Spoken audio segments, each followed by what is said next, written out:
Rebonjour tout le monde pour cette seconde partie sur les synopsis, sur comment faire un synopsis, comment décrire tout ça, un pitch, tout ça. Et bon, la vidéo d'avant avait coupé parce qu'il y avait eu un problème technique. Cette fois-ci, j'espère que là, ce ne sera pas le cas. Donc on va essayer de conclure cette vidéo. Mais d'abord, petit rappel. Parce que, bien sûr, si vous voulez voir ma première partie, elle est disponible sur la chaîne. Je vous mettrai le lien dans la description.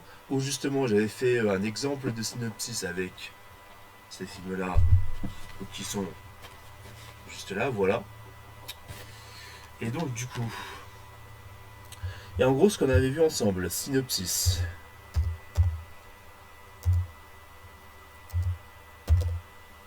Voilà, synopsis. On avait vu la définition de synopsis et voilà, de résumé, on avait vu un peu tout ça. Ou plutôt de pitch. Voilà. Je vais juste vous remettre rapidement. Voilà. Donc du coup, petit rappel de piqûre. Voilà. Voilà. J'espère que ça ne plantera pas. Déjà que j'ai laissé éteindre l'ordinateur pendant un petit moment.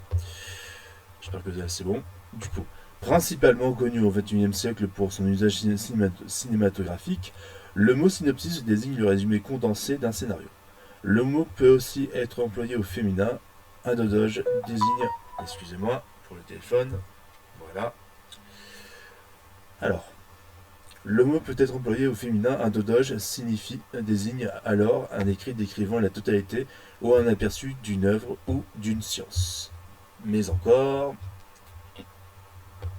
un synopsis est un résumé détaillé d'une œuvre qui en expose l'histoire du début à la fin. Ce terme est souvent associé au milieu du cinéma ou à celui des sciences, mais il concerne aussi le domaine du livre, de l'écriture et de l'édition. Ok, là c'était la piqûre de rappel, et évidemment, comme vous le savez, si vous avez regardé ma première partie, j'avais fait une piqûre de rappel de ces résumés-là. Du coup, moi ce que je vais faire, c'est que maintenant on va comparer avec Fast and Furious 10 parce que vous savez à quel point j'adore Luna, je déconne, bien sûr que non, je déteste lui, c'est une tête à claque. Donc voilà. Et d'ailleurs, hein, j'ai pas fait les choses à moitié. Pour faire mieux, j'ai écrit mon synopsis à moi de Fast and Furious 10 pour prouver que c'est plus simple d'écrire un synopsis au lieu de partir dans tous les sens. Parce que ce qu'a fait lui Terrier sur Allociné, on dirait qu'il résume le film à un pote. Sans déconner quoi. Du coup, on va lire cette merde. Et après, si vous voulez, on va comparer. Vous savez quoi? Bah oui, voilà. On va recomparer avec Expendables 4. Expendables 4, qui est un gros film d'action, qui se compare littéralement à Fast and Furious, mais pour moi, c'est moins pire, j'ai envie de te dire. Bon, on a vu aussi avant qu'il y avait des films différents, c'est-à-dire la façon des films, de résumer des films était différente, enfin, de les pitcher était différente, c'est-à-dire un film pour enfants, ça va être un langage plus doux et plus simple à comprendre pour les enfants, parce que c'est l'auditoire qui est touché à travers les enfants. Pour des films comme Tony en famille, ça va être des résumés, on va dire, un peu narrés comme un conte, enfin, pas narré comme un conte, mais un peu narré dans le sens où tu vis le résumé, quoi. Et ça va être le cas aussi pour des films à gros budget, bref, voilà. Le cas avec des films à gros budget, c'est. Putain. Comment dire? Bon, vous verrez tous à la première partie, de toute façon. Il y a différentes façons de résumer un film selon le genre, on va dire, hein. Mais le plus important, c'est de viser l'auditoire. Et c'est pas ce qui est montré là réellement. C'est juste, piqueur de rappel. Vous allez comprendre ce que je veux dire. Donc, résumé de Fast and Furious 10. Je vais voir si c'est bon ma tronche. Ok, c'est bon. Après, après bien d'émissions et contre toute attente, Dom Toretto et sa famille ont su déjouer, devancer, surpasser et distancer tous les adversaires qui ont croisé leur route. Je rappelle que c'est le même mec qui disait que le doublage français était catastrophique, était complètement absurde et caricatural, alors que le mec fait un résumé encore plus caricatural de son film. Ils sont aujourd'hui face à leur ennemi le plus terrifiant et le plus intime, émergent. pourquoi il n'y a pas le nom de Dente Reyes? C'est le nom du méchant, hein? Pourquoi? Bah, qu'est-ce qui se passe? Là, tu vois, je bloque, hein. Là, ils te mettent plus terrifiant, ils t'instaurent, on va dire, sûrement le nom du méchant. Non, il te le met pas. Mais pourquoi, en fait? Émergeant des brumes du passé, ce revenant assoiffé de vengeance, c'est bien déterminé à décimer la famille en réduisant à néant tout ce à quoi et surtout à qui Dom est jamais tenu. Oh, putain.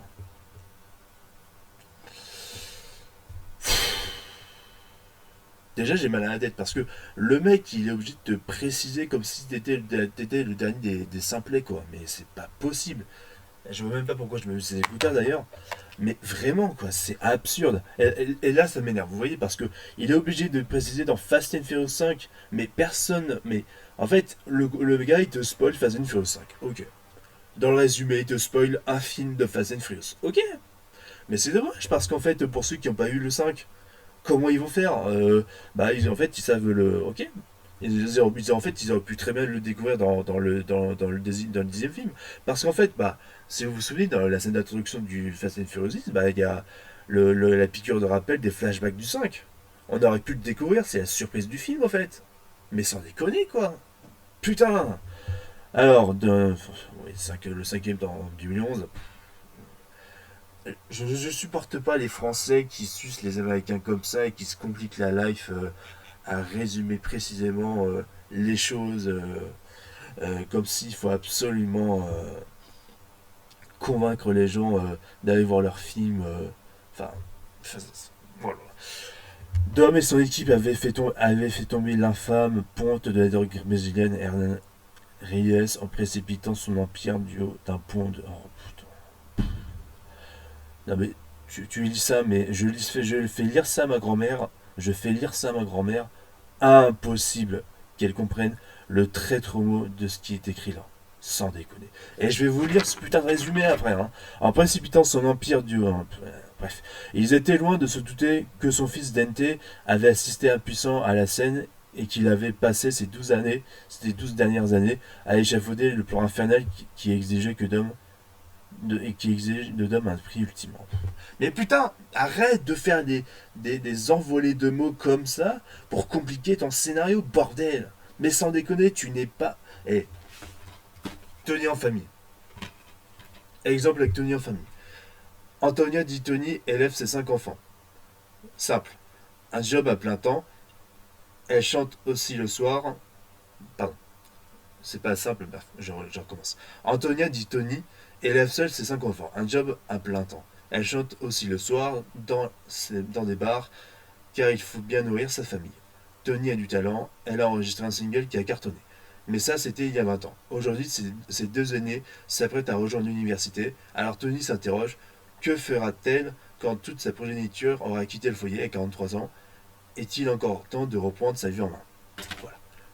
Je crois que je vais faire je crois que je vais rebondir à chaque fois sur les films que j'avais pris en exemple dans la première partie, mais vraiment, Tony en famille, c'est un exemple de scénario simple et précis, de synopsis simple, parce que vraiment, ça condense facilement et ça un peu ce côté de narration, on va dire. Là, là vraiment, c'est des, pardon pour le jeu de mots, mais c'est vraiment en rajouter des caisses. Voilà, échafauder le plan infernal qui exigeait de Dom un prix ultime. Mais putain, mais qu'est-ce que ça veut dire, lui? Louis, sans déconner. Ça ne veut rien dire.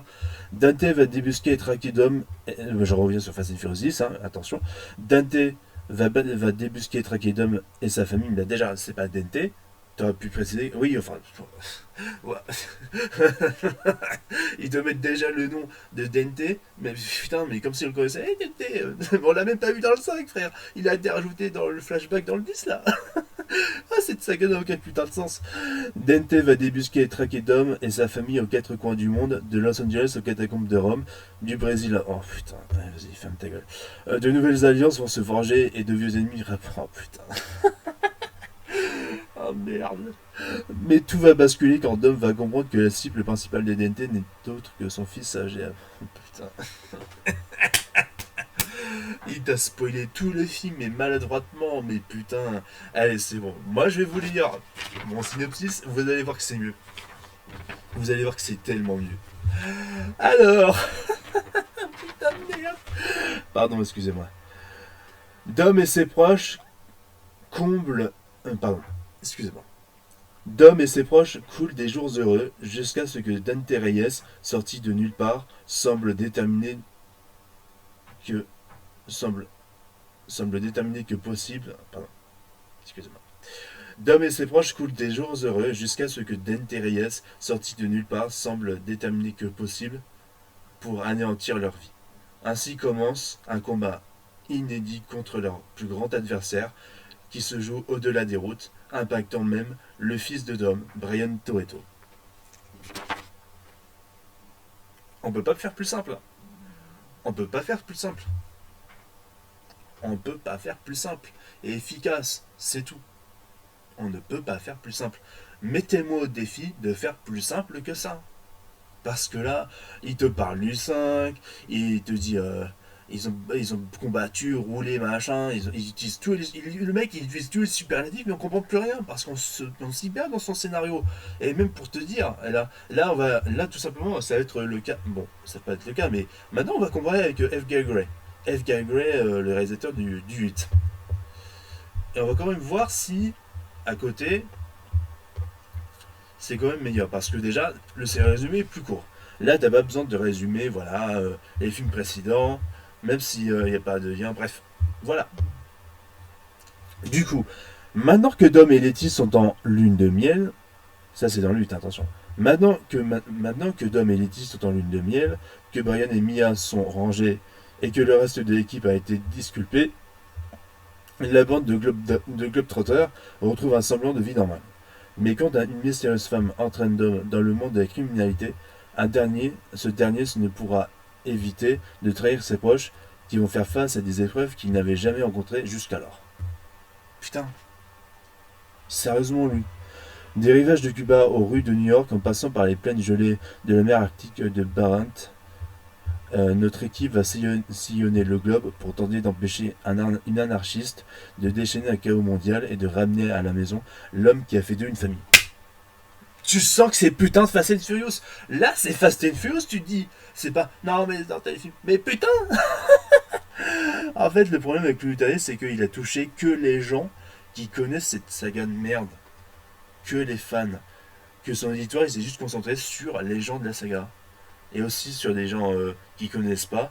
Mais en fait, le truc, c'est que la façon dont il se complique la vie, le frérot, mais c'est une dinguerie. Mais vous en rendez pas compte. Hein.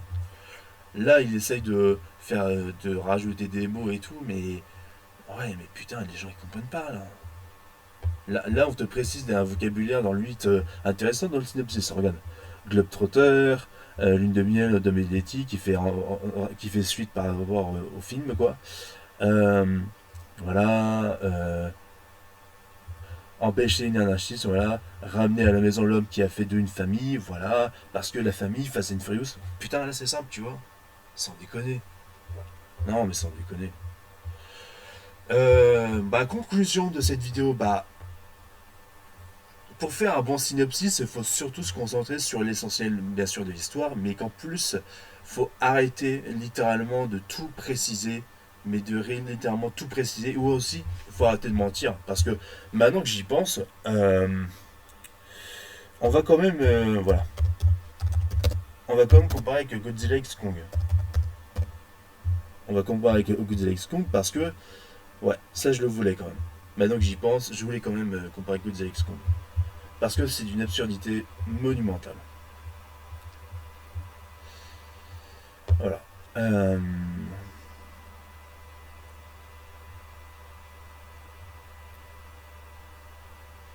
Voilà. Et après, on compare avec le Godzilla 2014. Oui, je compare avec les films de Marvel. Qu'est-ce que vous voulez Parce que, en fait, c'est assez frappant à quel point il y a des films qui étaient sérieux au début, dans des sagas, mais qu'en fait, ça s'est tellement fait abandonner parce que les gens préfèrent la débilité profonde. Quoi. Alors, pour Godzilla 2014, vous allez comprendre la façon de résumer. Du coup, et je vais bientôt conclure la vidéo de toute façon. Là, vous voyez Godzilla 2014, ça parle d'écologie, ça parle d'environnement, voilà. Puisque Godzilla, nucléaire, tout ça, équilibre naturel, ces trucs-là. Et Godzilla X Kong, le Nouvel Empire, c'est juste pour qu'on se foute sur la gueule avec du popcorn. C'est de la merde, quoi. C'est de la grosse merde. Alors, Godzilla X Kong, le Nouvel Empire. Le tout-puissant Kong et le redoutable Godzilla unissent leurs forces contre une terrible menace encore secrète qui risque de les anéantir et qui met en danger la survie même de l'espèce humaine.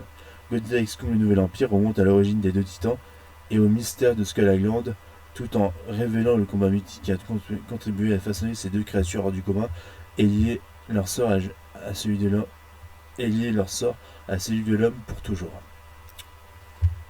C'est un résumé mensonger. Spoiler, ce n'est pas le cas. Ce synopsis-là ne résume absolument pas le film. Parce que origine des deux titans, mystère de Skull Island qui est en fait dans la mythologie King Kong et l'île de King Kong, mystère de Skull Island, révélé combat mythique à contenir à façonner ces deux créatures, Godzilla et King Kong, c'est du foutage de gueule. C'est du foutage de gueule. Jamais de la vie, on va explorer les origines des deux espèces, des deux monstres. C'est du foutage de gueule. C'est comme... en fait, ça me rappelle, vous savez, une scène avec un personnage humain dans Godzilla vs Kong, c'est-à-dire le film d'avant, où en fait elle disait, la meuf, ouais, il y a eu une guerre dans le passé entre les King Kong et les Godzilla, où en plus t'as même pas de flashback où tu vois les deux espèces s'affronter, c'est what the fuck, tu nous instaures un truc mais on le voit pas, ok, va niquer ta race au fait. Mais enfin je te jure, c'est... Déjà que t'as même pas l'impression de gigantisme quand tu vois les images, à peine au cinéma, bref, c'est... Quand j'étais allé le voir pour le test, ce film-là. Enfin voilà. Et là maintenant, Godzilla 2014. Petite parenthèse avec Man of Steel. Man of Steel, Superman de Zack Snyder. Ok. Ma tête gêne pas, très bien. Alors, un garçon apprend qu'il est doté de pouvoirs extraordinaires et qu'il est né sur Terre. Arrivé à l'âge adulte, il s'engage dans un périple pour découvrir d'où il vient et pourquoi il a été envoyé sur notre planète. Mais le héros en lui doit se faire surface pour sauver le monde de la destruction totale et devenir un symbole d'espoir pour l'humanité tout entière. Résumé de Superman, Man of Steel, ça résume très bien le film, hein. D'une manière très réaliste en tout cas, pour un film Superman. Maintenant, Godzilla 2014. Vous allez un peu comprendre les rapports entre ces résumés, enfin ces synopsis de blockbuster. Le physicien Joseph Brody a perdu sa femme il y a 15 ans quand un accident nucléaire a irradié la région de Tokyo. La thèse officielle parle de tremblement de terre, mais le scientifique est sceptique et mène son enquête avec son fils Ford, soldat de la Navy. En fait, de catastrophe naturelle, il s'agit plutôt des dégâts d'une créature gigantesque créée à la suite des essais nucléaires dans le Pacifique. D'autres monstres menacent l'archipel d'Hawaï et la côte ouest des États-Unis. L'armée est mobilisée et menée par l'amiral William Snaith. Au même moment, la compagne de Ford, infirmière et des jeunes mamans, gère les blessés dans un hôpital de San Francisco. Ok, ça c'est le résumé condensé vraiment de Godzilla 2014 de Gareth Edwards. Voilà, je pense que on a tout vu de ce qu'il y avait à voir sur ces vidéos-là. Donc, n'hésitez pas à me dire ce que vous en avez pensé. Proposez-moi tout simplement vos propres synopsis, ce petit résumé, enfin condensé de ces films-là. Si vous avez des idées par rapport à tout ça, si vous voulez m'en parler, même ceux qui font des cinémas peut-être, dites-moi ce que vous avez pensé de cette vidéo-là. Qu'est-ce que vous pouvez apporter en plus, enfin. Dites-moi tout ça en commentaire. Encore désolé pour la coupure d'hier parce qu'il y a eu un problème technique. Bon, j'espère que là ça sera bon. Merci à tous, on se dit à la prochaine. C'était le viewer Céphile, salut à tous.